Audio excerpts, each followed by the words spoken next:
Hi, everybody. I'm Rick DiClemente with StarSelf.com and Astrology Unplugged. Tonight is week number 10 in the beginning course. So if you need to tell your friends, tell them to just go to YouTube and search Rick DiClemente beginning class, and you'll be able to see all 10 weeks I inserted in our regular 3-year program every Thursday. I inserted 10 weeks of one course. Tonight is week 10. The only difference is that between week 8 and 9 were 2-week specials about the ever-present coronavirus. Welcome aboard. Tonight we're going to try to wrap things up. There's no real time limit. I do want to share some things with you. There's our, I don't call it a disclaimer, I call it an exclaimer to beginning class number 10. We're going to review a little bit. So you remember in the early weeks we did the signs, then we did the planets, then we did a little bit of the houses and a little bit about the aspects. There's much more to do. We're going to go over that some and end up tonight with some of the transits. You'll recall that in my promptings, I advised you, let's take a look here.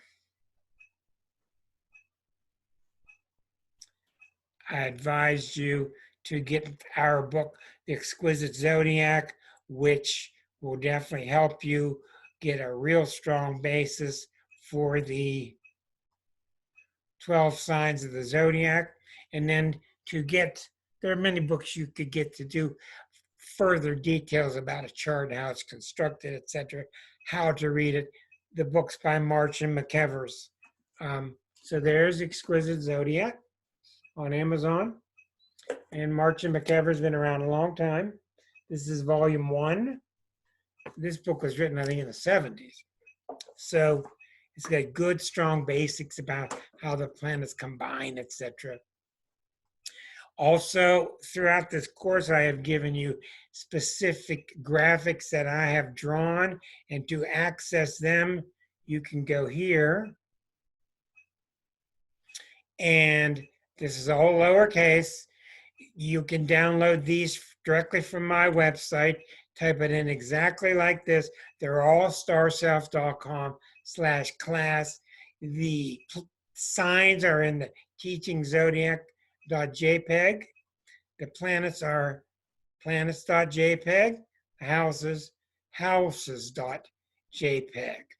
So they're good graphics, and they go along very well in sync. That's what I use when I teach the class. Okay, stop sharing. All right, we're going to look at some charts tonight. I want you to remember now. I advised you to get the book by Stephen Arroyo called Chart Interpretations, Chart Handbook. Chart Interpretation Handbook. That's a really good book because it compares one planet to another, how the energies mix. And that's what you're doing all the time in astrology. What happens when Mars hits this planet? What happens if that's it? What's it called, Marcia? Chart interpretation? Chart? Show it to us, please. Chart. Guidelines for understanding. We'll pull it up a little. Chart Interpretation Handbook. Okay, that book is excellent because it shows you how the planets combine. Okay, now we are recording, and for you watching on YouTube, you can't see, but we are chatting with each other. And for you that are sitting here live, it's in the chat box, the link to that book. Now, you're not going to go anywhere at all unless you have a basic understanding of what the signs are like. Taurus being fixed and earthy, Gemini being flighty and mental, Cancer being emotional and family, etc., etc. You're going to need to memorize the basic nature. Now, it's going to take you years and years and years to understand these signs real well. mean, I'm still learning about the signs and the houses, still fine tuning them. So don't feel bad if you just know a little bit. Okay? So you need to understand what is the Taurus thing like? What is Mars like in Gemini versus Mars in Aquarius? You need to get a basis. You can only do that by having a basic understanding of the signs. And this book gives you a very good understanding at the basic essential level from which you can do your building. Then the planets, and the planets take a lot of time. Now, in excess to that, extra to that, I follow Chiron. Chiron is an asteroid that is, no, why does he go nuts when I'm on the air? He just knows, doesn't he? Chiron is a centaur. I think he's showing off because he thinks he's on the air. That's Stuart. Chiron is not an asteroid. He's between Saturn and Uranus. He is a centaur, and he's really a major planet. We call him a planet, but he's a minor planet. He's very small, but he rules astrology, and he has a lot to do with two things in your chart. Your wounded healing. So Chiron has a lot to do with your wound, what it's like. It goes around every 51 years. His symbol is shaped like a key, like a skeleton key, the circle and a K on top.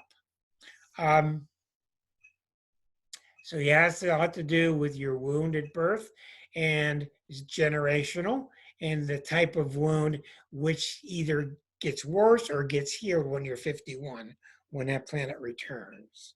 It's a symbol that shows a lot about your healing ability, and the other side to Chiron is the part that's about your hero's journey, your destiny. Very intriguing planet. This came to us in 1977, and you'll notice in 77 is when the world started turning to alternative healing. Whenever a planet's discovered, that impulse comes to us. And the other ones come to us recently, and just in the last 15 years, and even just in the last 5 years, you see the planet Eris. And she is a planet, she's a mini planet, she's out beyond Pluto, and man, is she powerful. And she is the reason things are so crazy right now. Here's the reason why. She doesn't mess around. She's very powerful. Let me repaint your screen. These are where the planets are at the moment. Okay, right like this. These are where the planets are. Here's that Chiron key I told you about. It's the key shape. Chiron is very irregular. She'll spend a few years in one sign and a bunch in another. So she has a very irregular orbit. She comes in wide, close to the sun, it goes out, comes in wide, comes close, and that's why.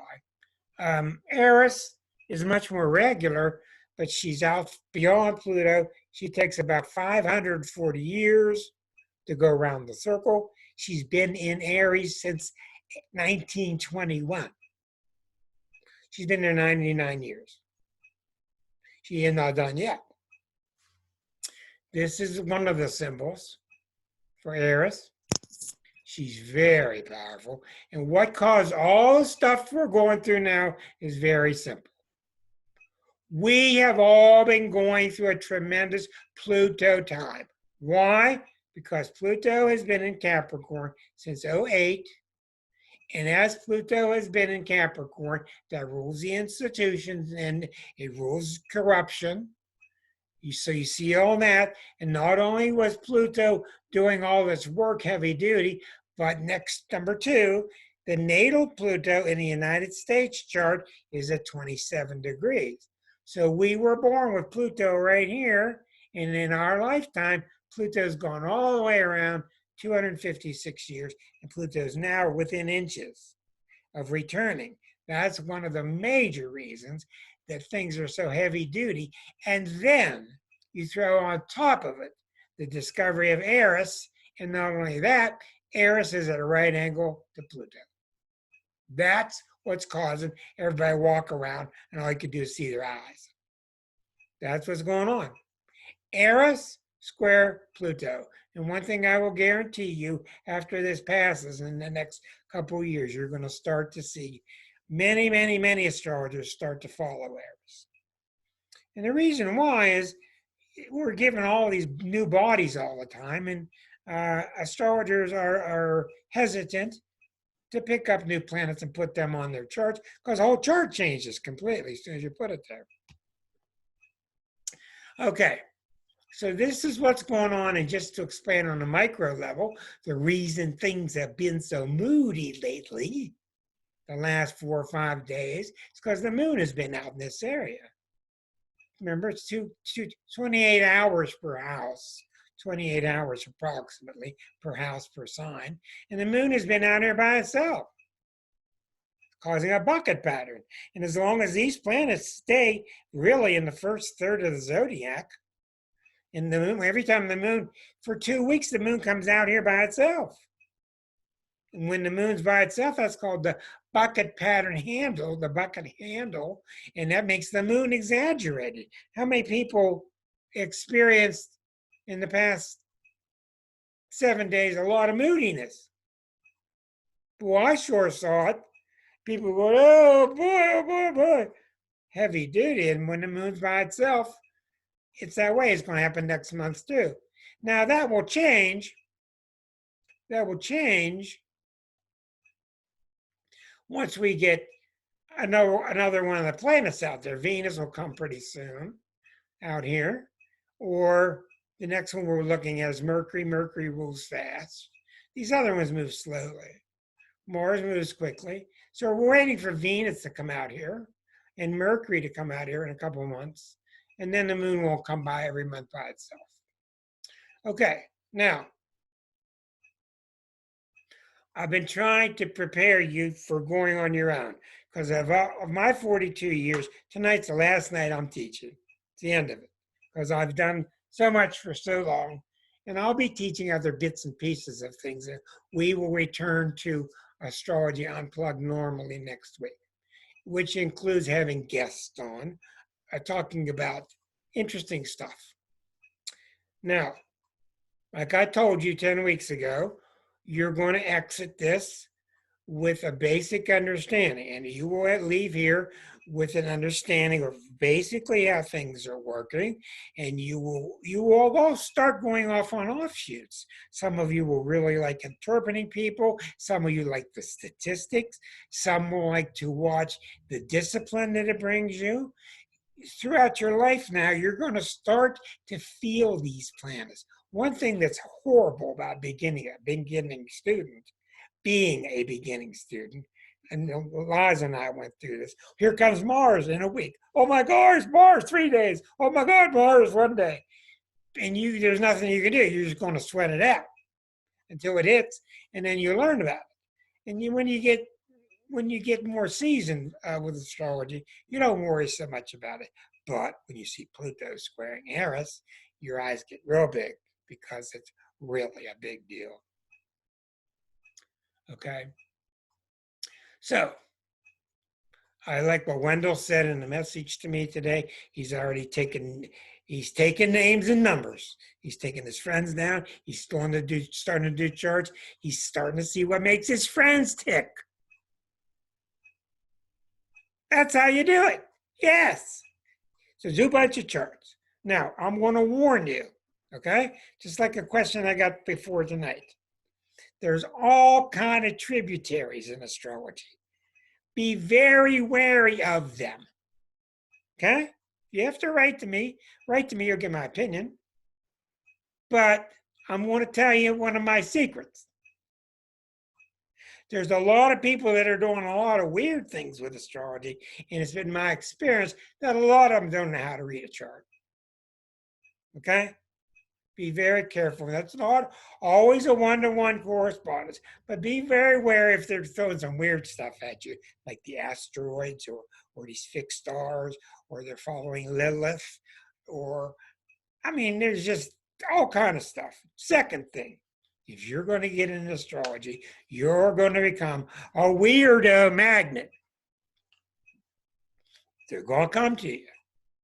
They're going to write to you because a lot of people want to find the planet is the reason I'm screwed up. You cannot fall for that. So I am giving you a bit of an ethical talk here because I'm releasing you in a way. Be careful. Take a salt shake. Take 2 salt shakers with you, okay? And if somebody's good, let them read for you. Don't say anything and see how good they are. Now, what we've been talking about, let's start with Susan's chart here. Let's start with Susan's chart here.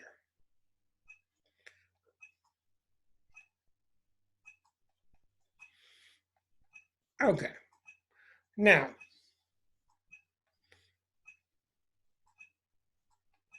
they've changed things around. That's why I'm a little bit slow tonight.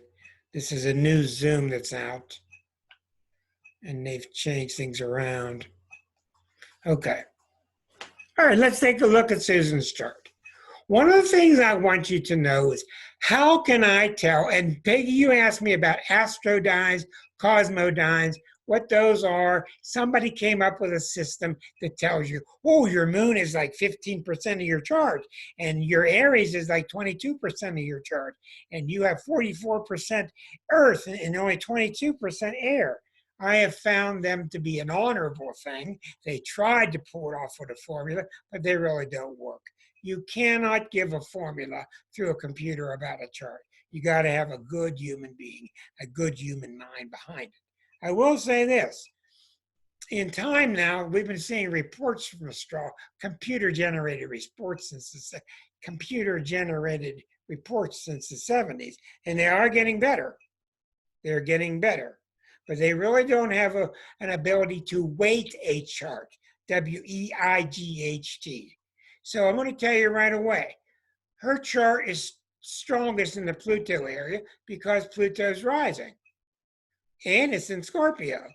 Pluto's the ruler of Scorpio. It's at 7. The ascendant's at 6. So we know instantly this Pluto's very strong. So even though she's a Leo, she's very Scorpionic. How else do we give weight to a planet?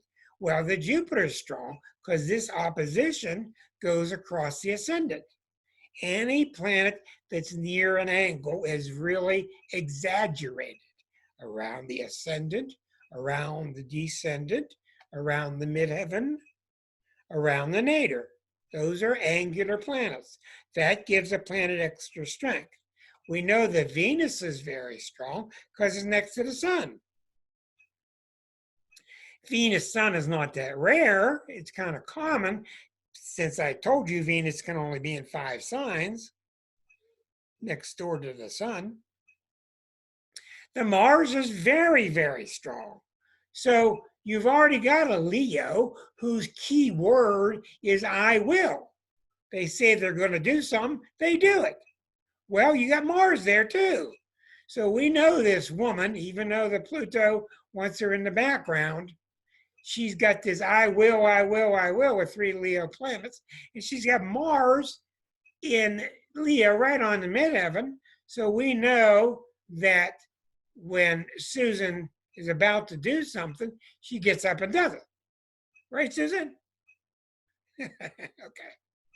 Yeah. Sometimes I go for this and sometimes I go for that.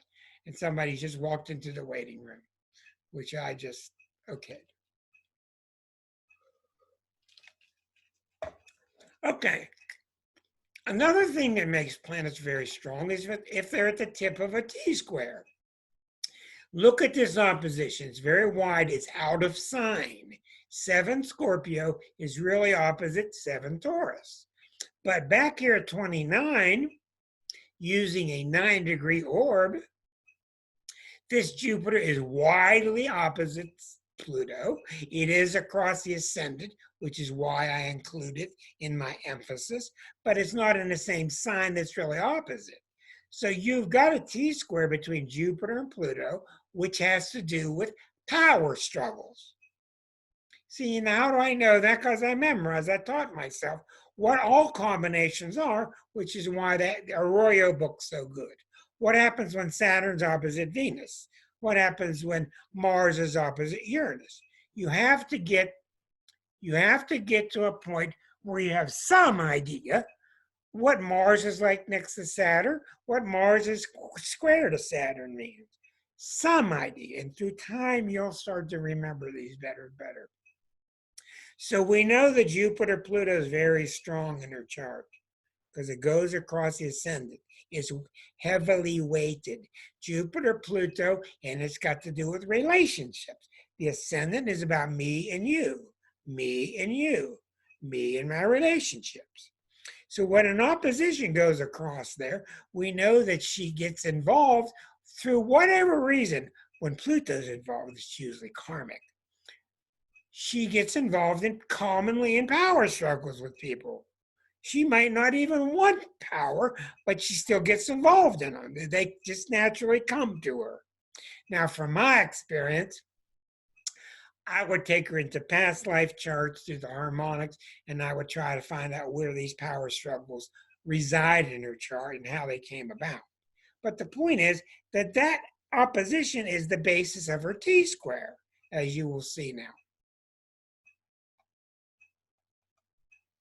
So when you see the 29 and you see the 7, the midpoint would be anywhere up here between 29 and 7. So what you're seeing amongst all these planets is that T-square really goes to that Venus. Okay. Because the midpoint of 29 and 7 is about 2.5. And the Venus is at that point. So that Venus becomes very strong in this chart because it's the point of the T-square. Now, she's got Venus in Leo in the 9th house of education. 9th house is philosophy. 9th house is colleges. And she's already a Leo, and Leos love to express themselves. You notice when you look at her, she's got a rather placid, calm face. That's because of the Pluto rising. It's very natural. Scorpio people don't like you meddling inside them. They don't like it. They have a natural kind of a blank face. But with that Venus up her, see, I don't listen to my eyes. Your eyes will deceive you. I listen to the chart. With that Venus very strong, she has a burning need to be creative. Okay? That's what Leos do. They create because they're ruled by the sun. And here she has an exaggerated Venus. So don't be surprised if she went to college and studied the arts. What did you study? Actually, my parents pushed me into dental hygiene and I hated it and I quit. And now I have a business making candles.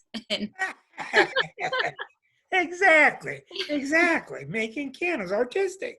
Yeah, and yes, beauty and health products. Did you say what? Beauty health products. Yeah. Okay, well that's when you go into Leo's house, they got murals of great big leaves across the walls. They're a very flamboyant sign. Now she would be different if she didn't have the Pluto rising. If the Pluto rising weren't there, she'd be much more flamboyant. Okay? But when Pluto's rising, Pluto people, it's a Scorpio trait. They don't like people messing with looking inside. They just don't like it. Because the reason why is they're always looking inside you. Scorpio people are very inquisitive and they like to look behind the scenes. They just do. And so when you've got a certain quality, you tend to project that onto others. So I'm here to say to Susan that 90% of the time that it looks like somebody peering inside you, they're really not. They're really not. That's just in your own projection. Okay, but there's a reason you put that Pluto there. We don't know yet, but we have to look deeper. It's very intriguing. And it's a real challenge to the astrologer. So we know that Pluto is very strong. Let me get my little circulator here. Okay, let's pick red. And let's pick this. And then we'll go around and have some fun. The Pluto's really strong. The Jupiter's strong. All three of these planets are very strong. Okay, so immediately you see how this is how I see a chart. They really stick out to me. This is called a stellium. It's not really a stellium because it's 14 degrees apart. But when three planets or more are together, it's called a stellium. You got two planets separated by 6 degrees. You got this separated by 8 degrees. So they tend to act in a singular fashion. And when you have Venus and Mars hovering together with the sun, you have a very charming chart. People with Venus and Mars, they have a magnetic a charisma about them. I believe that, like him or not, but you can sense it with Bill Clinton. Bill Clinton has a charisma about him. He's got that Venus and Mars in Leo right together. Now, the reason I called that a critical trio is because they're all close to the midheaven. The 2 and the 9th house are not close enough, but that stellium effect seems to draw them together, and they're all in the same sun sign as her. Okay? So she has a real charisma, beside the fact that you add the phenomenal charismatic Pluto. It's a very mesmerizing planet. So she has a lot of charisma. And a lot of what that means, what does charisma means? It kind of means you throw the bottle up in the air and it lands upright.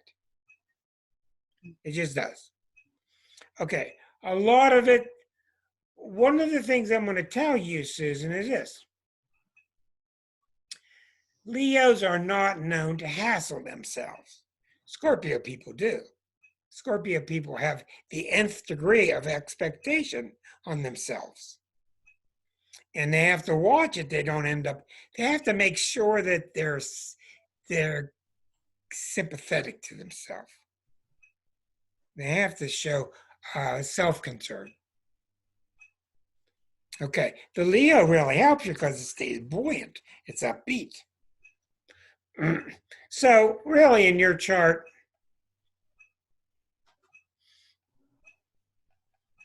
what we're seeing is the moon is opposite Eris by 3 degrees, and that makes you very much into the women's movement because Eris is the planet that brought us Me Too.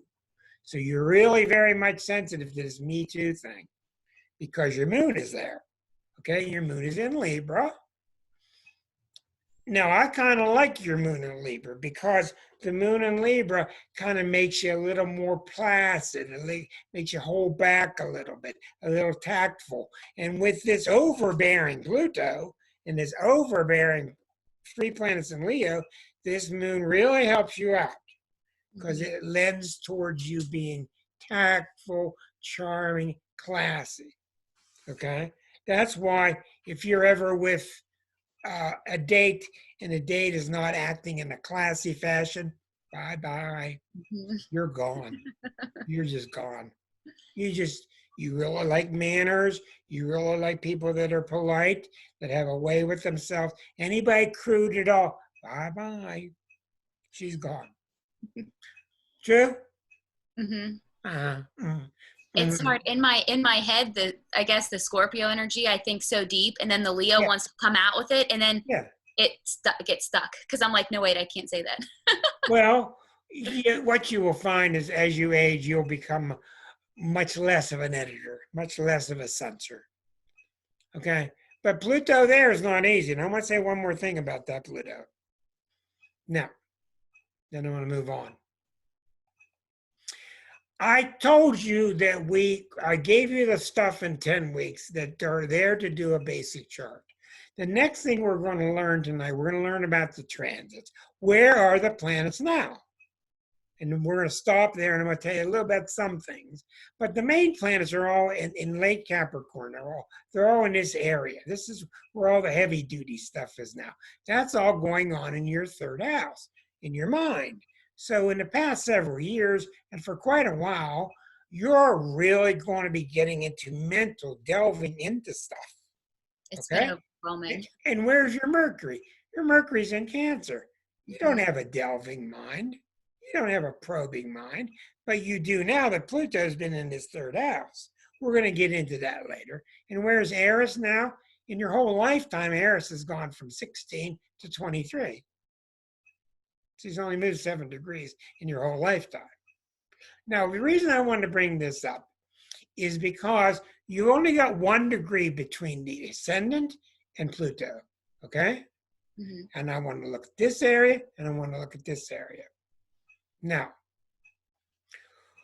we're going to get into transits. We're going to talk some about progressions, and we're going to talk some about directions, which are another way of progressing a planet.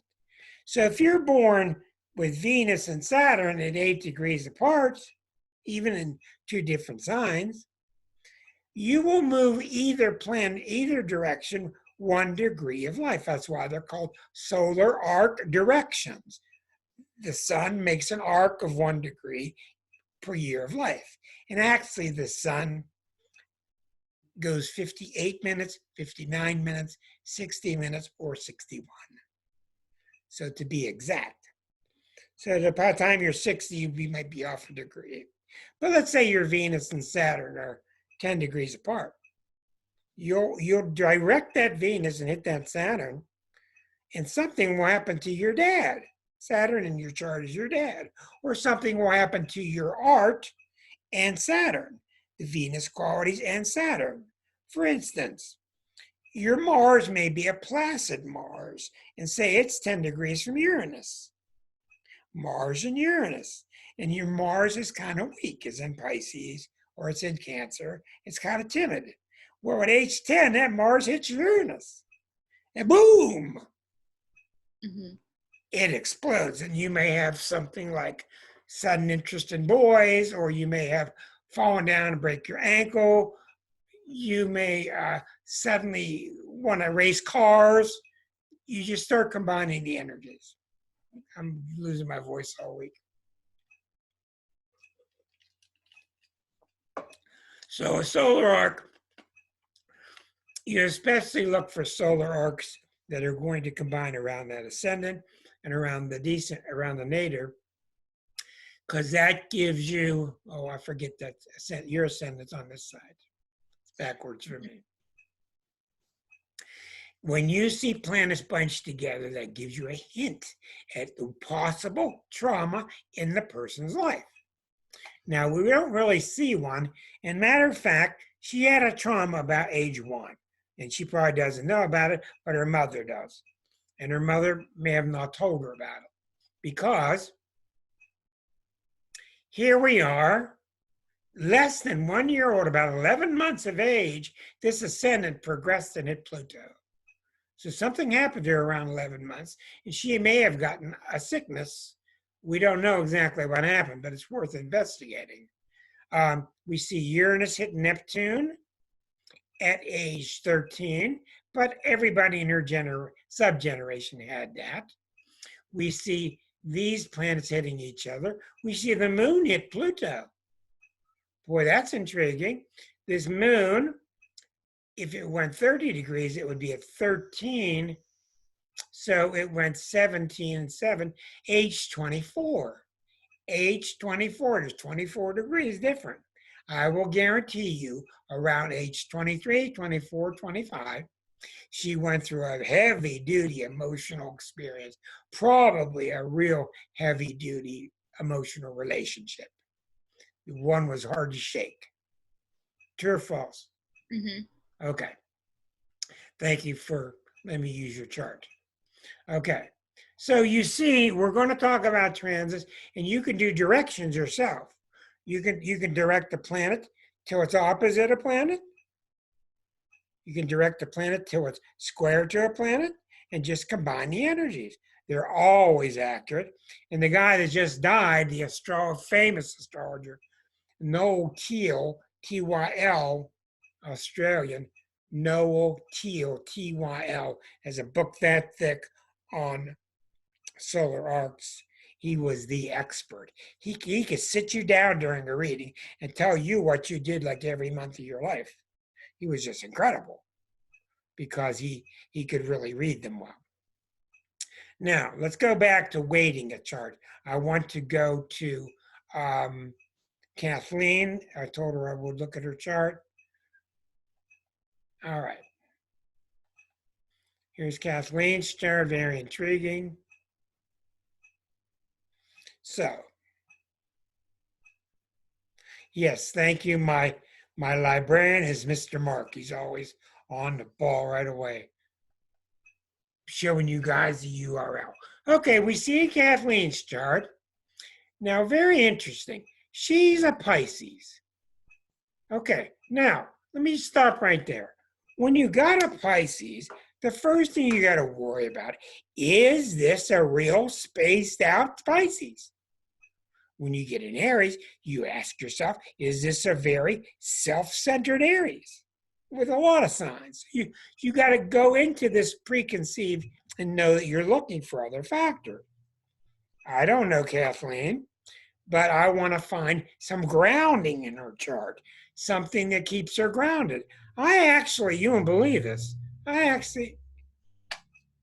got a woman in my chart that has 6 planets in Pisces. And she used to spend her time watching the channel between channels. You know the old fuzzy stuff between channels? She was so unbelievably spaced out. I couldn't help her. She just had too much Pisces. All kind of alcohol, drug problems. I'm sure that's not Kathleen, but let's take a look at what we do have. I also have a woman with 7 planets in Aquarius. 7. And I could not read for her. Couldn't do it. Tried to, couldn't do it. Okay, Sun in Pisces, Pisces midheaven, Moon in Aquarius, Uranus rising in Gemini. So we know we have a very advanced soul here. And I don't mean better than, I just mean she's got these outer energies that keep her interested in the cosmos.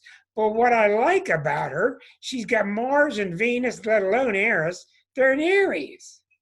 This is a very good combination. This could be very selfish, but in her case, it's very good. I said in the book I wrote, this book is based on Pisces because the whole book builds up in a crescendo till you get to Pisces. And what do I keep saying in Pisces is the Pisces people get in trouble because they don't have enough ego. Because their natural inclination is to fight the ego. They want to be selfless, hang on the cross. And guess what? The universe will allow you. And the problem when you have too much outer energy is you blame yourself for everything. You're always thinking everybody else. But that's what's very nice about Kathleen's chart. She's got Venus and the Mars and Eris all together in Aries. That makes her instinctively take care of herself. Now, Liza and I put a lot of attention into this, and we've seen a lot of really successful people, incredible people who had that mix of Pisces and Aries. What was his name?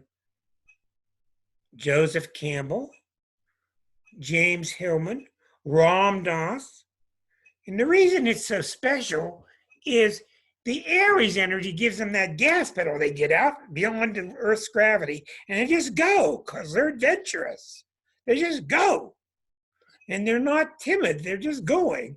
And the Pisces is, hey, let's go see what's behind that nebula. But what helps her chart is she's got that outer interest, but she's got enough self-preservation. So it's a very good combination. It's not automatic because sometimes she has to fight it. Sometimes she really gets confused. Do I fight against my ego? Do I go with my ego? Do I want the ego? Do I not want the ego? And the answer to it is you want the ego, but you want to put it in perspective. That's the answer to that chart. You want the ego to keep you self-contained. You don't want it bossing you, but you want it to keep in perspective with all your Pisces loving energy. Now you look and her moon is in Aquarius. The moon in Aquarius is really big-hearted, big, mother to the world. So she's very sensitive to what's going on. Right now, I can guarantee you Kathleen's going like this when she sees what's happening with this virus. It's just driving her nuts because she's very sensitive to the collective. Outer planets make you sensitive to what's happening to the collective mind. Inner planets, you're worried about what's going on in here. Outer planets, the collective. Okay? Very important. Let's go back and look at her chart. Does that make sense? Let's get her on here.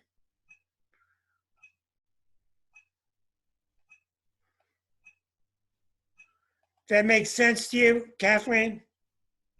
It's not my chart. Oh, it's not your chart. You're not March 5th of 51? No. Oh my God. Okay, whatever. It's okay because the chart I was describing to you, that's what I wanted to translate it anyway. Okay. Now, how do I spell your last name? Nicola. Okay, forgive me. I've done that before too. Nicola. Okay. But that chart you heard me read, that's what that person would be like. Okay, Nicola.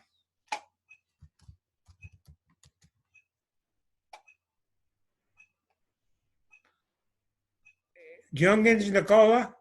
Yes. Okay. All right, good. I'm glad I got the right chart. Keep some of the egg off my face. Yes, that's better. 1 second, please. Since I had you muted, you couldn't tell me. Okay, there you go. So let's get to Kathleen. But you heard what I said about that person. That would be true for them with the Venus and Mars with the Sun. In your case, you have that rare Sun opposite Jupiter, and it's exact. 20/20. It's exact. That's really a nice thing. That makes you a natural optimist. You're just naturally an optimist. I don't care where Saturn is. And that's very rare that the Sun is opposite Jupiter. Look at that. You got the biggest body in the zodiac, the Sun, opposite the next biggest, Jupiter. So you're very fiery. Okay? And your moon is in early Aries, and your moon is opposite Neptune. Okay, now we got to talk about that. The moon is in Aries, and it's opposite Neptune. One track mind. Huh?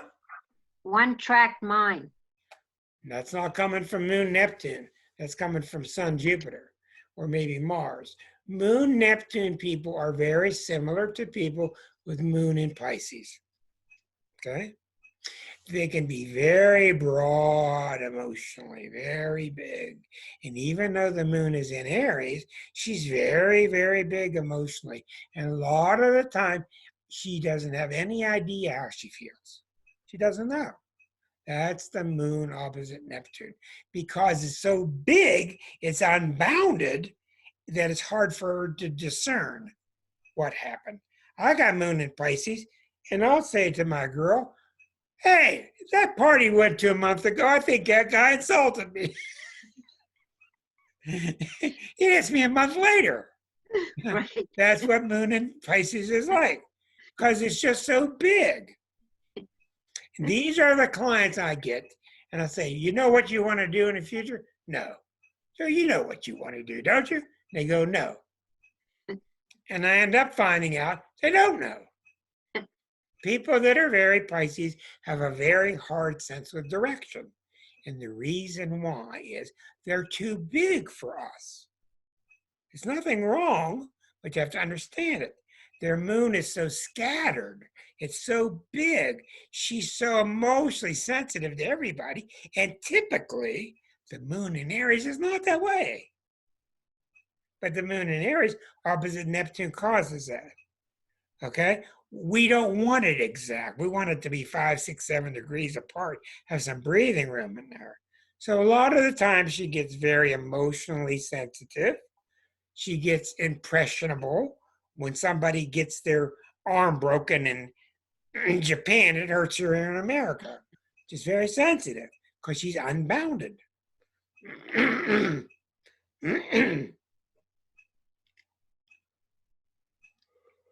Very naive.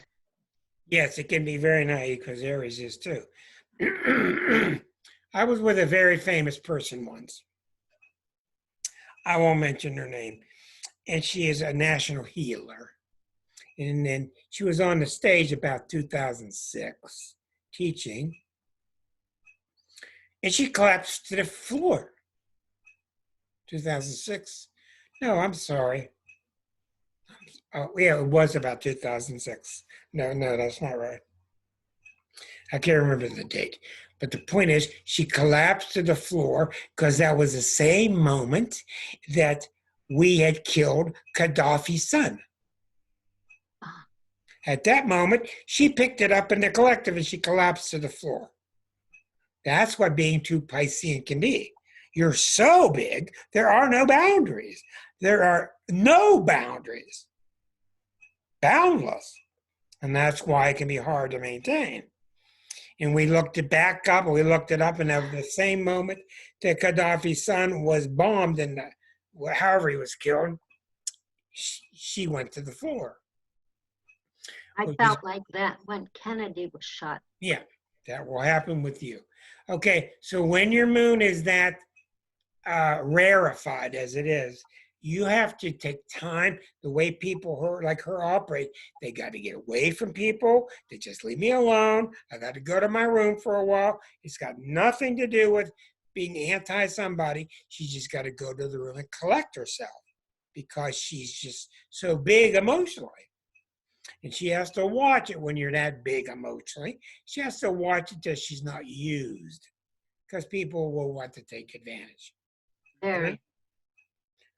Because she's got such a giving nature. So I'm going to move on here, but let me point out to you, the sun is very important because it's angular. Jupiter is angular. These are very good signs. Venus is near Mercury in Aquarius, so she's smart. It'd be interesting to find out when you progress that Mars to the midheaven at age 10. At age 10, I guarantee you, she came out of some of her shyness and became more like able to stand up and speak for herself because Mars progressed, hit the top of the chart. The chart's pretty well balanced. She has a strong sensitivity to women's issues with the moon next to Eris. This is not so important because it's subgenerational. Everybody in her high school class had this, and probably the class before her. So it more or less describes that generation. She has a lovely grand trine, which is the Neptune at 2, the Venus at 4, Uranus at 0. So these two, that one, those two. She got 5 planets involved in a grand trine. These are very harmonious. These are in air signs. So when they're in air signs, what it means is, even though she got Mercury in Aquarius, she's very sure of herself mentally. She doesn't need to ask somebody what they think. Even though she's unsure emotionally, she's very secure mentally because she's got a strong self-contained triangle in Aquarius, in air signs. So that's how you start to give weight to these charts. Thank you, Kathleen. You're welcome. Thank you. Okay, I wish you had stopped me when I was off on the wrong chart, but that's it. I tried. Have you tried to unmute yourself, huh? Okay, anyhow, egg on my face. That's the first time that ever happened. Not. Let's look at Diane. Okay. Diane. Okay. Let's get your chart up here.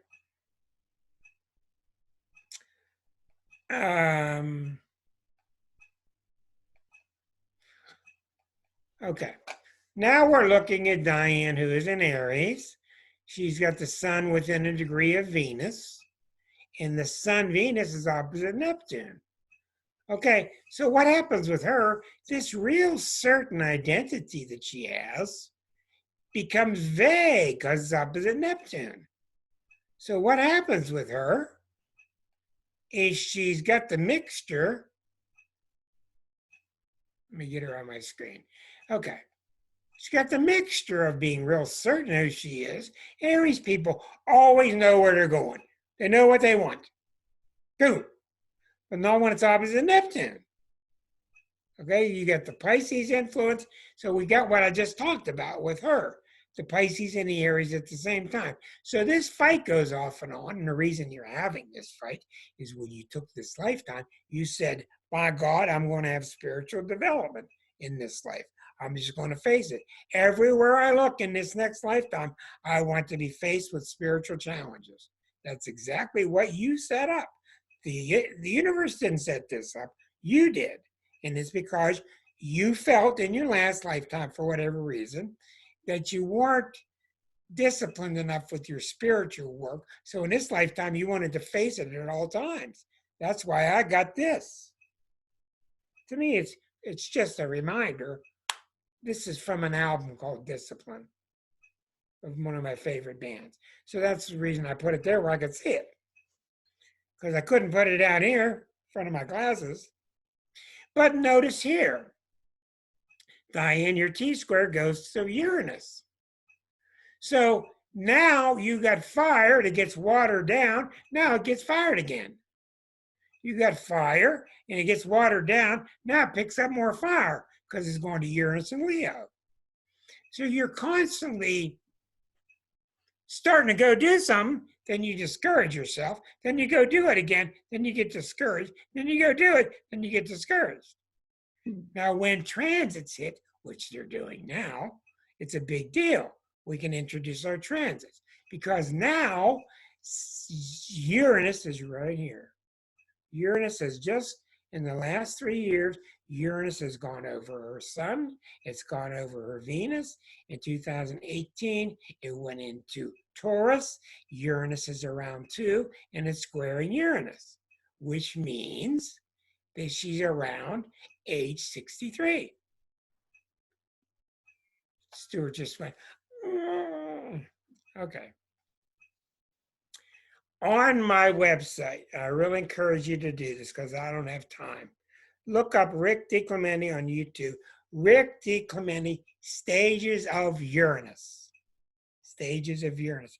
It's one of the most popular I've ever done. It's a video where I explain that Uranus starts here and it comes back 84 years later.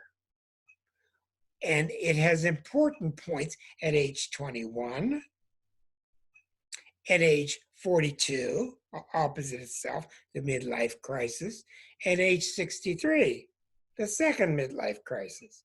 And when Uranus hits Uranus, what it's done, and it's on you big time right now, what's going on with you, Diane, is you don't want to hear from the Neptune for a while.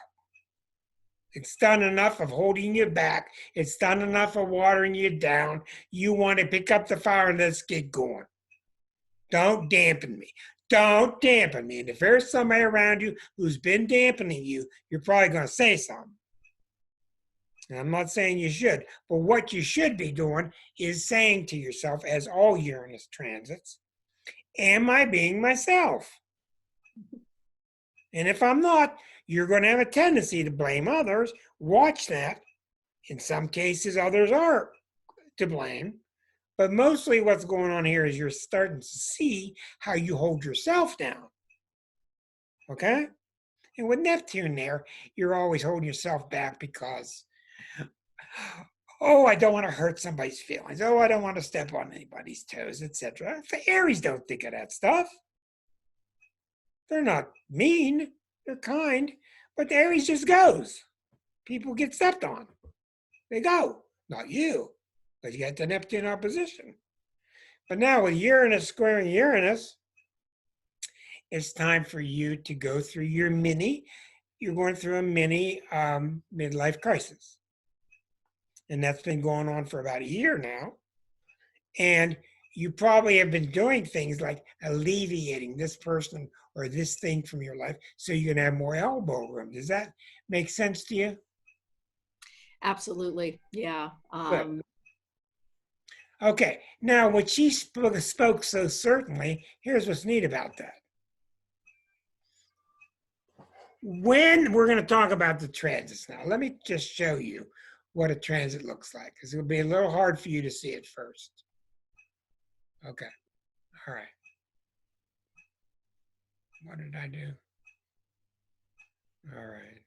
This.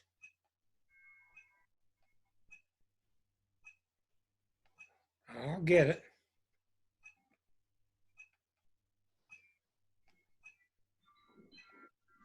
Okay, here you go. Here are your transits. A transit is in the outer wheel where the planets are now. The birth chart is in the middle, and the birth chart never moves. A transit is a current or a planet at a certain time compared to something else. The most common one you use in astrology is this one. Where are the transits now going over the birth planets? And as you can see, here's Uranus at 5 degrees. It's been 0, 1, 2, 3, 4, 5. It's gone back and forth in this area. And while it's been doing that in the past couple of years, it's been squared to the birth chart, Uranus. So in her birth chart, Uranus goes around every 84 years. Uranus gets here at age 21, and that's when you cause a revolution with your parents in your home. At age 42, all of us go through relationship stuff. Who am I in my relationship? And the worst of us are ones that get lost in our relationships. So Uranus at age 42 is about keeping my identity while I'm in a relationship. So it's a very good planet and a very good transit. The one happens at 63, and then the one that happens at 84 when it completes the cycle. So we see, here comes a birthday in 8 days. The sun is going around. There's the sun. So what I do as an astrologer is, number one, I do this. I start with Pluto, because it moves slowest. I'm not talking about Eris now. I start with Pluto at 24 degrees Capricorn, and I look, is it hitting something? No. Is it across from something? No. Is it opposite square something? No. It's starting to square the sun. Pluto's at 24? I'm sorry, I was looking at Eris. So Pluto has been at 20 already. About 2 years ago, Pluto was at 20, and it squared the sun. So everything came about 2 years ago because Uranus entered Taurus, started to square Uranus, and Pluto was squaring her sun. So I guarantee you around 2 years ago, she went through a snake shedding. She was shedding her old skin. Pluto, that's what the United States is going through, a tremendous Pluto transit. So in general, when you look back now, it's easy once it's over. But if I talked to you 2 years ago, you're in the middle of all the crazy hard stuff, but you were forced to go through it alone. That, I want you to look and see. That's what's happening to America's chart. And what Pluto does, and what it's real famous for, it separates you from your support system. Look at everybody in the country now. 97% of us are separate from each other. It's not mean. It's trying to teach you that you've got power inside. Don't look out, look inside. And us social beings are so strongly tempted to try to find strength from a relationship, which is all fine, but at certain times it's not. So it's not only doing it to the individuals in America, it's doing to us, it's doing it to us as a country. Because we've had President Obnoxio telling off everybody in Europe and around the world, and now we're not going to get the support we once did. His immediate thought is they give us what we want or else we threaten them. That doesn't fly with the planets. Doesn't fly. Make sense to you, Diane, the past couple of years? And now you should be on your way. It should have settled down by now. It's a little easier for you to deal with, but it had to pull some teeth a couple of years ago. Huh. Yes. Well, I've got tons of articles written about Pluto. So getting back to your chart, it can be very uncomfortable. The next thing I go is a Neptune. Here's Neptune at 19. And Neptune moves very slowly. I should say it clearly. They all move very fast, but they're so far away, they move through the zodiac slowly. Neptune at 19, anything opposite 19? It's coming up on that Jupiter. See it?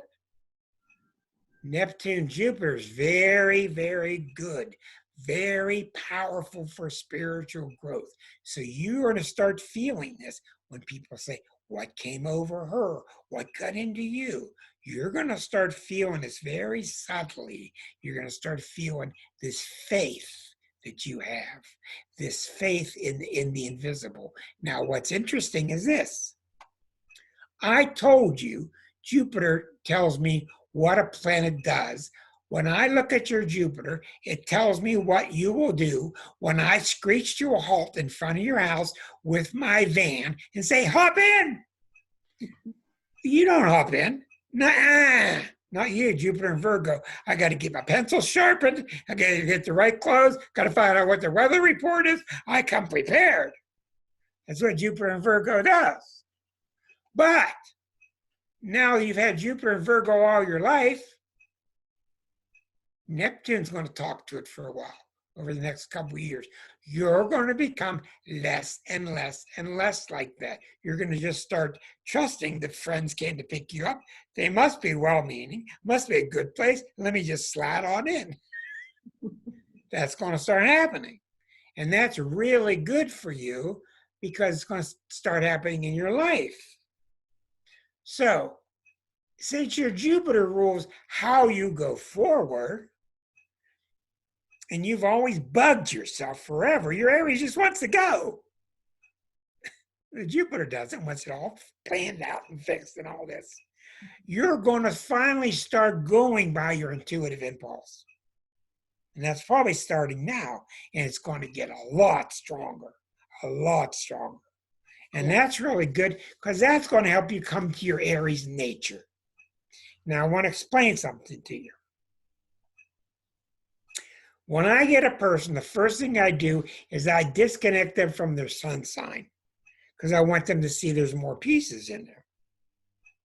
And then at the end, I reconnect them because what I'm really ultimately trying to do is wake up that sun in Aries because that's when you really want to be yourself. That's who you are. The sun in Aries is very much like the child next door. It's a very shiny, trusting, innocent, fiery person enjoying their life, enjoying adventure. Well, in your case, it will do you some good to unplug from it and plug back in because yours is so inundated with Neptune on your butt all the time. Okay? Neptune saying, oh, that's fine. You want to do that stuff. Did you think about Fred? Did you think about Linda? Did you think about the group down the street? And that just waters you down. So it's fine for you to think of others, but sometimes you got to come back and sharpen who you are without that Neptune splashing on you. You understand? Mm-hmm. Now this came to a head by solar arcs. Watch this. The Jupiter is at 23, the Neptune is at 19. So at H4 is 4 degrees of difference. Watch this. This is amazing. H4, don't be surprised if Diane came close to drowning when she was 4. It's very common when you move that Neptune and it combines with you major planets like the moon or the sun or Jupiter, that they slipped in the pool, somebody had to pick them up out of the pool, etc. It's very common that they go, yeah. All right, now what I'm going to tell you is going to shock you. That's all doing it on purpose. That's all designed on purpose. Because what's really happening is you decided when you took this lifetime that at age 4, you were ready. Going to do a little break, but at age 4, you wanted to get reintroduced to your spiritual growth. You wanted a couple years away from it, but at age 4, and that's why that near drowning made you wake up and say, oh my God, here's my life. So at age 4, what happened is you reignited your spiritual trip. That's how it works. Most people I talk to, 75% of them say, yeah. Now, are the other quarter not aware of it? I don't know. I remember, having to be pulled up. I lost hold of the edge of the pool. I'm not sure how old I was. Well, this will tell you precisely. Yeah. How accurate these are. You weren't quite 4 years of age. That would make sense. And the reason why Neptune's very symbolic of water. When Neptune transits our planets, it's very common that we move near water, near a lake, near a river, near the ocean. Is very common, especially when Neptune hits the moon. So I am a specialist with transits. I spend a lot of time looking at them. So we know that Neptune's going to soften your Jupiter. And at the same time, look at what Neptune's doing now. Neptune is 19 and a half. Look at your Mars, 20. Look at your moon. So Neptune is creating a grand cross in your chart. 24, 20, 23, 19. So the whole time it's 19 through 24, whole next couple years, it's going to be opposing Jupiter, squaring the moon, squaring Mars. So what's happening with you, especially with Neptune squaring your Mars, and then when it gets near your moon in about a year and a half, you may move near water. Where do you live now? Pittsburgh. Okay. Don't be surprised if you feel like you need to move near a creek, near a lake, near water when Neptune hits that moon. Neptune is hitting Mars now. Let's move it forward. We'll get it exactly. We're moving by days. Okay, we're moving the outer ring. We're going to get it to 2007. Here it's coming, 2007, right there. On April 26th, 17 days from now, it will hit your Mars, it'll square your Mars. Now, this is why you need to have an understanding of the planet's nature. Neptune is not a planet that hits you exactly, okay? Uranus is. You're in your because Neptune is very foggy. You're in your Neptune-Mars period now. Well, realize this. Your Mars is in Gemini, which means it can do 5 things at once now. Okay? Neptune's going to hit that Mars. I'm born with Mars, Neptune at the same degree. My Mars can never do what it wants because it's with Neptune. It always has to bend to the will of Neptune. The outer planets are the big deal. They're the bosses, which is why I don't put much attention on daily horoscopes and talk about the moon and Venus. Okay? The outer planets are the biggies. Neptune hitting your Mars is your ruling planet. Your Mars is the source of your Aries energy. Let's go, let's do it. So again, we're getting this theme that you're born with. The Neptune on the sun. Now you're getting the Neptune hitting the Mars. So what this means is you have taken this life and you're smart because you know that you can't drive yourself. Aries people and most people have conned themselves into thinking that they know what's best for themselves and they can drive themselves. But you can't. And you learn through time that spirit has to be given the wheel. Spirit knows what's best for you. And it's not out there. Spirit is you. So you're going through this period once again in your life where you're surrendering. Okay? But what's different this time is you're surrendering and keeping your ego at the same time. You're trying to keep it in perspective. Do you understand? Mm-hmm. Okay, well, that's what's really critical, that you can understand that. So the Mars is all about the ego going forward and challenging itself and having adventure. Look what I can do. And Neptune doesn't recognize that at all.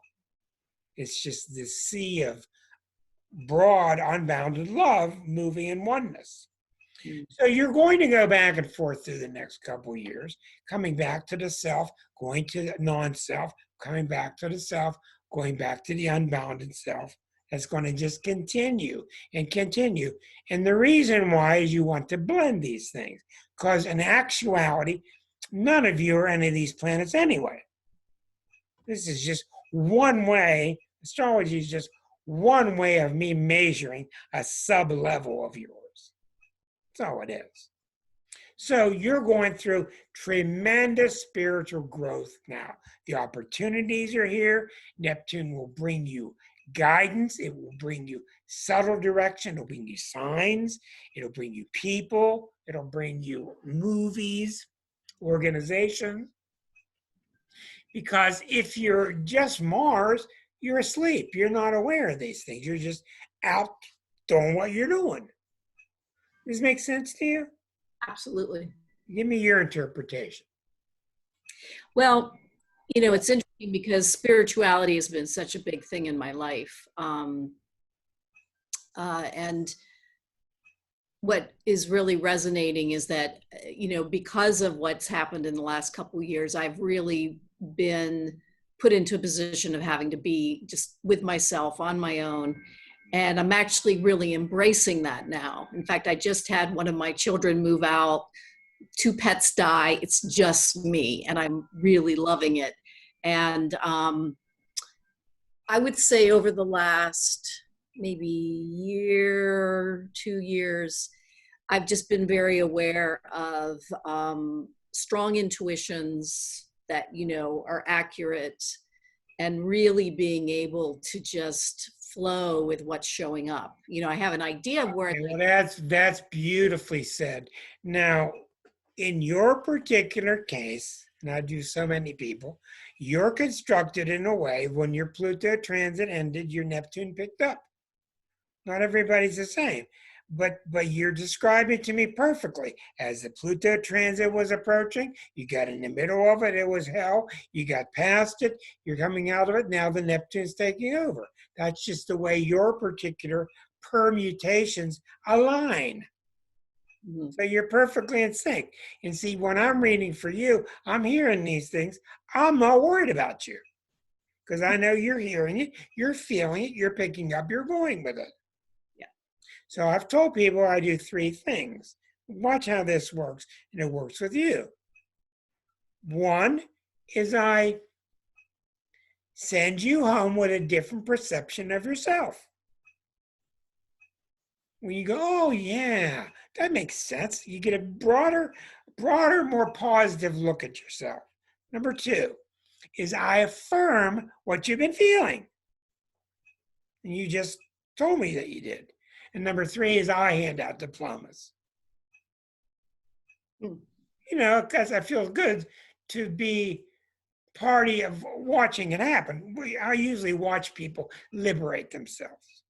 Now, I'll tell you right now, if you were not spiritually experienced with Neptune, you would be going through alcoholism now. You would be going through confusion. You might be going through an affair. You would be going through drugs. You'd be lost because Neptune's not easy to handle.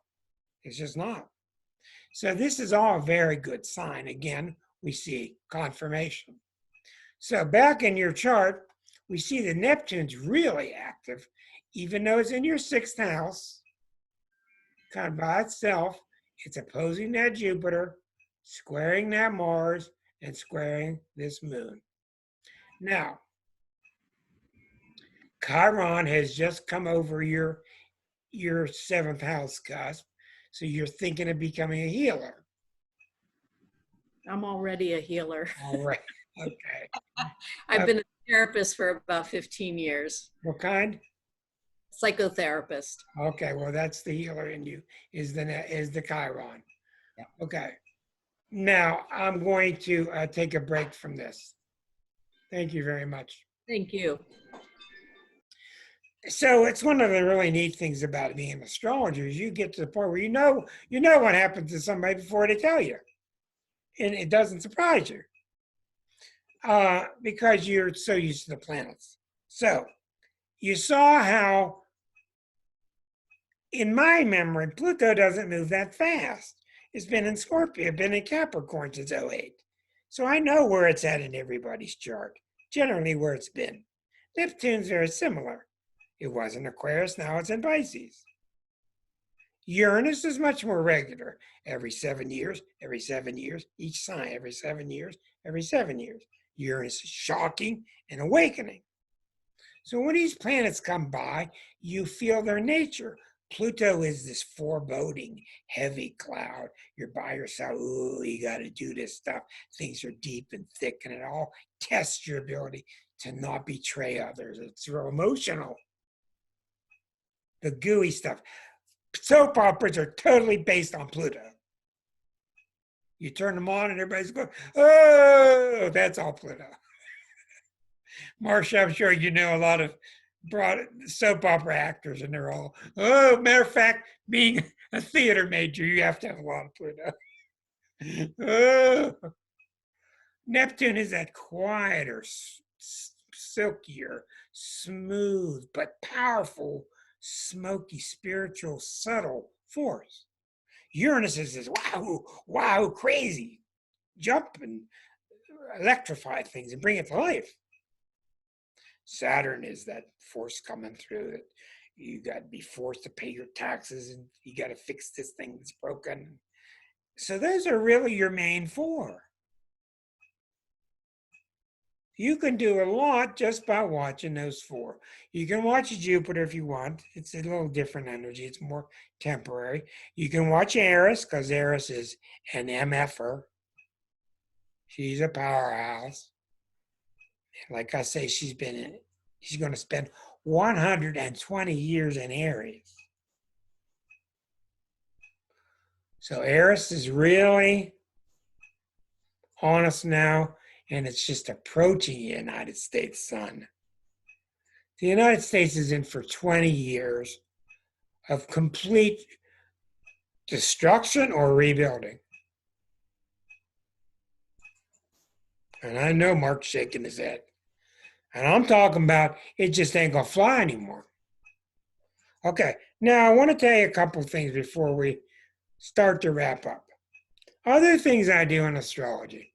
I do composite charts where I take you and I take me and we put our planets together. The computer does it automatically. If my sun's at 10 of Aries and yours is at 20 of Aries, our composite chart is at 15. It does it automatically. So if I want to see myself and Diane, how we get along, I go to the composite area of the chart and I pick, well, let's pick Susan and Kathleen. I just picked two people. And the computer does it all automatically. Boom, boom. So now we got a composite that quickly. Used to do it all by hand. Here's a chart of how Kathleen and Susan get along. They got the sun opposite Mercury and Venus, which means they would love to talk to each other. They have a real chatty relationship. They're always interested in stuff. Sun opposite Venus, they'd probably love each other. The T-square goes to Chiron. So I guarantee you put Kathleen with Susan together, and not only would they get along, but they would talk a lot about the healing arts. Okay? And yes, the transits hit these charts too. So if a planet goes over this point, or a planet goes over this point, or over this point, that's when you feel a change come to the relationship. So that's another type of chart that you can do. Excuse me.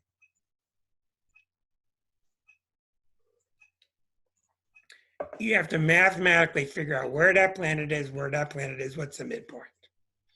Instead of going by hand like I did, you can just get software that does it. Another chart you can do that's really a fun chart. Who's having their birthday real soon? Is it Diane? Okay. If Corona chart, Chiron is in the 6th house, is the Corona chart the wound? Let me see that question. Just if the coronavirus chart, Chiron, is in the 6th house, you mean the chart of when the coronavirus, nobody knows when the coronavirus was born. You'd have to know the moment it's born. Okay, go ahead. I'm sorry. Wait a second. The one you just did. The one you just did at the beginning of the class. That one. That was not the birth of the coronavirus chart. No, I know. Well, didn't the first person get announced January 10th or the first? Well, we predicted it on January 12th, but you're saying the first person that got it was the 10th? Yeah. Wow. Oh my God, yeah, if you had that chart would tell us everything. Well, that was in the news, I think. I don't know. Oh, yeah, that would tell us a lot. And we have a very bad chart for, remember the spring chart I did? The spring chart I did for the world has Pluto on the ascendant. Okay. We have a really challenging Ray's birthday. Happy birthday, Ray. Let's go to Diane's chart. Okay. All right, in Diane's chart, thank you, Peggy. In Diane's chart, I'm going to do her birthday chart. Okay, here's Diane. I just go to return for Pittsburgh. And I click OK. Boom. This is the chart of her next year, from her birthday till next birthday. And they're very accurate. And it's got nothing to do with a calendar. It's got to do with when that sun comes back and it's lined up with that same star way out there each year. And you take a Polaroid of where the planets are then. They're very accurate. They tell you what your next year will be like. And that's why so many clients come to astrologers on their birthday to get their solar return chart done. So, in your solar return, we see this is where your focus will be from April 18th, happy birthday coming up, till next April 18th. Your focus is going to be on the 4th house. Tremendous amount of stuff in your 2nd house. Let me get her on my screen. I can't see her.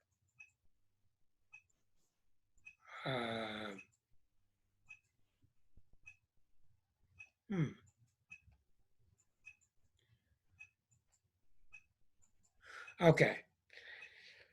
You look especially where the sun is. The sun is in the 4th house. So your focus on next year is getting my emotional life straight inside me.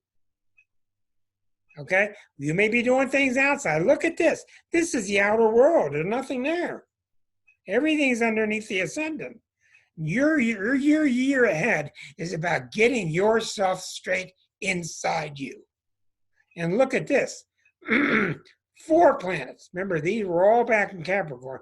They're now starting to separate, see? Now we got Saturn and Mars in Aquarius, and Jupiter's leaving. So these were all together. The moon was there. The sun was there during Hell Week in early January. So you got tremendous emphasis next year on your 2nd house and your 4th. Neptune is squaring your ascendant. It's very powerful. Look always for planets squaring the ascendant. Very important. So what you're doing is 3 things. You're working on your self-worth. You're working on your emotional status plus your home. And you're doing it through spirit. Period. This is so vivid. I'll say it again. Your next year is you're working on your emotional nest. You're working on your sense of self-worth. Whatever's happened to it, you're not going to let people mess with your self-worth again, including you.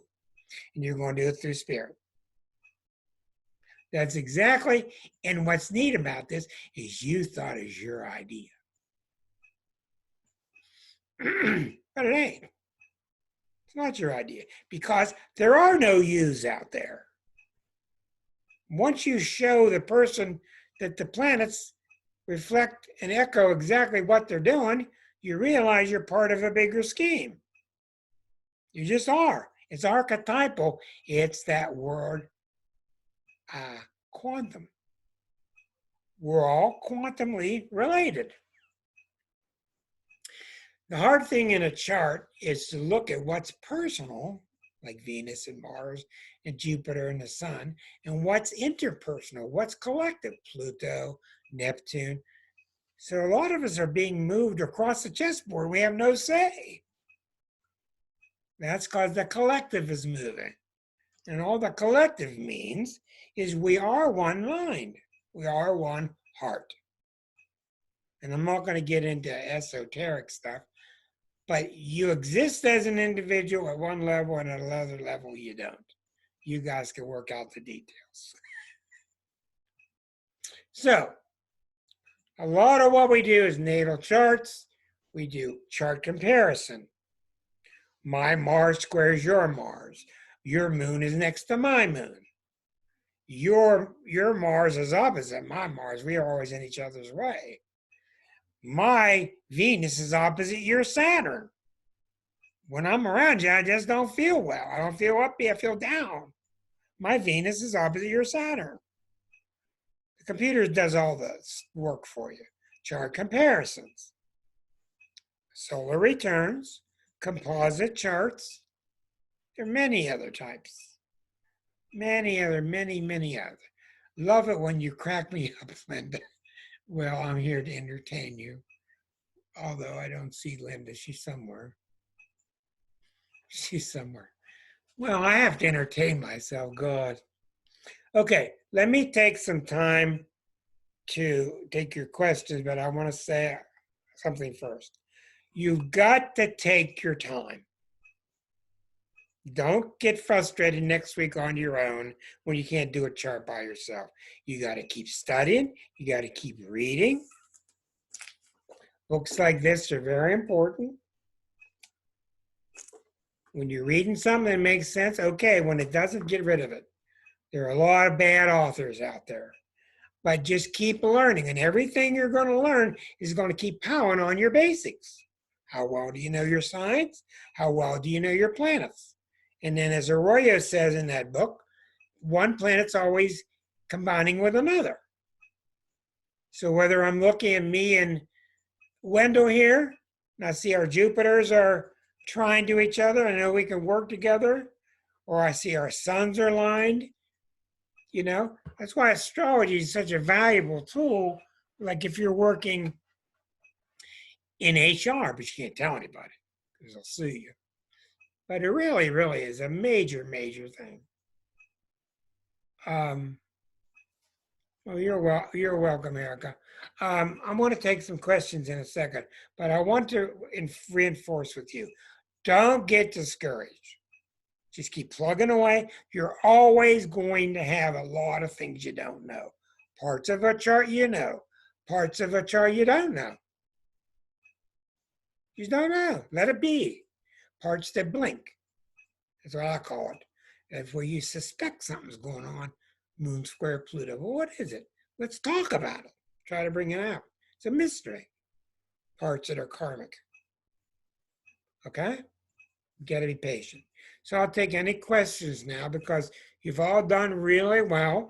You put up with me for 10 weeks of this stuff, and it's not easy. And most of my clients, most of my good students, and I've turned out some good ones, they take about 3 years. They take about 3 years before they start to feel like they can read a little bit for somebody. You know, and you got to be very, very responsible when you read for people because you say 99 good things and one lukewarm and all they hear is one evil thing. You got to be really careful how you talk because they have no defense. They got it from the stars. So I think you got me covered here. Any questions? Raise your hand. Come on now. Okay, Kathleen. Go ahead. What website do you go to get the chart comparisons? I do it all here. Oh, Are you talking about Synastry? I'm talking about if I want to do a chart comparison. Okay, it's called Synastry. Let me show you. Okay. If I want to see how Diane gets along with Kathleen, I just go to here and I pick the two charts I want, and voila, I go back and there's my answer. There's my chart Synastry. Diane are the planets across. Kathleen are the planets down. We see that your moon is square to her Mars. Jupiter is opposite the sun, etc. So it does it for you. Okay? And what's interesting, the composite charts, I showed you how to put 2 people together. You could put 10 people together. Wow. Which is really intriguing. Mm-hmm. Other questions? Susan, anybody? Mark? You're all filled to the top and you're all ready to go. Good deal. Here's your diploma, here's your diploma, here's your diploma. Those of you watching on YouTube and stuck with me, and oh, Susan has a question. Let's take hers. Yes, dear. If you're looking at your kids' charts, is there a good way to really kind of look how to parent better with them? Like a general way, like what are you looking at? Yeah. I have a lot of people call me. Grandmothers call me the day the child's born. They want to know what to look for. And I tell them, I'm only going to tell you so much because I don't want to ruin it for you. But I tell them what their propensity will be like. And if I see a child who has a temptation towards manipulation, I want them to cut that off at the pass. If I see a child who's got a temptation to be rather cool or cold, I want to give them a pet right away and let them learn how to take care of something. Some kids are really ADHD. I want to get them into martial arts right away to learn to channel their energies. Some charts, there's nothing I can do. I don't tell anybody that. Some charts, there's nothing I can do. It's just, they're just too out of hand. Most charts can work. Remember, almost all of us are unbalanced. And we're trying to help people get balanced. Now, your question is good, Susan. You see, your chart tends to, when there's a problem, you go deeper into your Pluto rising. Another person can't stand that. That drives them nuts. They have to go outside and have fun. So when you do the 2 charts, you can see that you teaching them to be like you is a mistake. So that's why in astrology and raising kids, it's really good because you're keeping an eye on your nature, what you're going through, and you're keeping an eye on their nature. Mm-hmm. You can also see very clearly in charts how they feel about their father. That's a big one. And a lot of fathers don't want mixed up emotionally with the child. And a lot of the children grow up thinking it's their fault. So that can be a big factor too. So your answer is absolutely yes. It can be really handy. I have a lot of mothers call me and they'll just give me the 3 dates of the 3 kids, and I'll go over. And the middle one, the Virgo, he's going to do fine. And the other one, he's so sensitive, or she's so sensitive. You've got to teach them not everybody's out to hurt them, Mr. Trump. You know, that's what he is. He's just so hurt. He's just getting back at everybody that's hurt him. And then you may have another child where you get up and go and get on a horseback, and they get on a horseback with you because they're fiery like you are. So that's why we're in families and we have different dynamics with the people. Yes. Very good. We just do a private reading and you could just look at all the... Yeah, when I usually do a private reading, I usually bring up the kids and the husband or whatever the person wants to do. I take a very brief look at the parents, your parents, but only briefly because I got to keep the focus on you. But I want to know what your experience was like with mom and dad in the early days. That tells me a lot. Well, Then I spend a lot with the harmonics. That's a okay. different field of astrology. That tells me what the past life was like. It's very complicated. And I spend a lot of time between the past life and the natal chart. And I can see why you took this life in the fashion that you did. So that took me 35 years to get to that. Mhm. Other question? I think Susan had one more. Oh, I was just saying it'd be interesting with the private reading to look into that because I'd love to learn how to parent better for each kid. Oh, that's very, very good with that. And if I were to give you a reading, I would show you the planets I'm looking at. I would tell you where I'm getting that from. And Okay. see, as you're starting to learn, it would start to inform you more and more. Yes, Marcia, bud. Yes. How can you help a person that you don't know their birth date? I know you use noon, but it doesn't really help them, does it? Well, it's very tough, and you have to keep it in mind. And I'm very tempted when I'm with people to say, I'm not going to read for you without a birth time because it can really be misleading. Right. There are many different ways to look at the chart. The main problem is you don't know where the moon is because the moon moves 13 degrees in one day. You don't know. And usually if it's right near another sign, you can usually tell emotionally what they're like because signs are very different than their neighbors. So you might narrow it down to the evening, but it's very, very different. That's called chart rectification. A really good astrologer can take you and figure out the exact minute you were born just by talking to you of your experiences. But I have found with most people, if I use noon, noon represents the day because it's halfway through. I'm reading so much about the signs. The planets are in the same signs. The planets have the same aspects to each other. They're making the same angles and all. So I can still get a lot from somebody. But you have to always be careful because predictions can be off like 30 years. You have to be very aware of that. And how do you help a person that without hurting their feelings then? Well, usually you don't have to worry about hurting somebody's feelings because usually when you're reading, you're really trying to discern what has brought you to this point. And people usually open up to you if they know you're authentic, if they know you're really caring about it. And people want help. I mean, when you look inside yourself, it's really confusing craziness. Mm-hmm. And even the scant reading of a chart helps because they see they got a bunch of Leo, they got a bunch of Virgo. And even if you just start describing their main archetypal nature, it starts to click in their mind. Right. I know your daughter doesn't Mm-hmm. have a birth time. I don't even know if she can depend on her birthday. No, we can't. Okay. Well, that would take me when they don't know the birthday, that's really tough. But I would love to work with you and Molly. I give you what I got.